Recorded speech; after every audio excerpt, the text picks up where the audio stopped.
1 2 3 4 5 Pfeiffer Iqbal Hossain ইমনের আগুন ঝরা দিনে জিম্বাবুয়ে পুড়ে ছারখার। এক একটা বল যেন ভয়ের রূপ ধারণ করে এলো প্রতিপক্ষের জন্য। তাতেই ৭৪ রানের জয় নিয়ে অনূর্ধ্ব ১৯ বিশ্বকাপ মিশন শেষ করল বাংলাদেশ।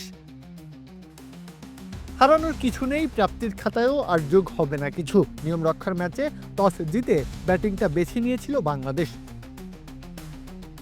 রিফাত বেক শুরুটা করেন আক্রমণাত্মক, তবে ইনিংস বড় করতে পারেননি। ২৫ রান করে জাওয়াদকেও কাটা পড়তে হয় রান আউটে। দায়িত্ব কাঁধে ওঠে আজিজুল হাকিম তামিমের। তার ব্যাট থেকে আসে ৫৯ রানের ইনিংস। বাকিরা সবাই মিলে অল্প অল্প অবদান রাখেন। শেষ পর্যন্ত বাংলাদেশের স্কোরবোর্ডে যোগ হয় ২৫৩ রান। কি বুকে বাংলাদেশ আর হাতে বিদেশি? এই যে হোয়াইট প্লাস প্রো সেনসিটিভ স্কয়ারের। বল হাতে বাংলাদেশ যেন দুর্বার দুর্দমনীয়। ইমনের হাত ধরে আসে প্রথম সাফল্য। নিজের করা প্রথম ওভারেই তুলে নেন জিম্বাবুয়ের ২ ওপেনারকে। এক একটা বল যেন আগুনের গোলার মতো ভেঙে চুরে ফেলেছে ব্যাটারদের। উইকেট তোলার উৎসবে যোগ দেন আল ফাহাদও। ৫৪ রানেই ৫ ব্যাটারকে হারিয়ে ফেলে জিম্বাবুয়ে।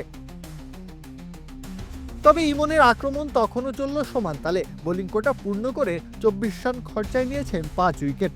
সঙ্গী ফাহাদের শিকার ৩টি। ম্যাচে যে জিম্বাবুয়ের জন্য কিছুই অবশিষ্ট ছিল না আর। যদিও সেই দিকে কিছুটা প্রতিরোধ গড়ে তোলে জিম্বাবুয়ে, তবে সেটা কেবল হারের ব্যবধানটাই কমিয়েছে। রানের চাকা থেমেছে ১৭৯ রানে। বাংলাদেশের স্বপ্নের ইতি এবার আগেভাগেই ঘটেছিল। ৭৪ রানের এই জয়টা তাই তামিমদের জন্য সান্ত্বনা হয়ে থাকলো। ওই যে কথায় আছে না, শেষ ভালো যার সব ভালো তার। এখন দেখার কোন ভালোটা পরবর্তীতে আসে বাংলাদেশের জন্য। প্রত্যহ কাব্য, খেলা ৭১।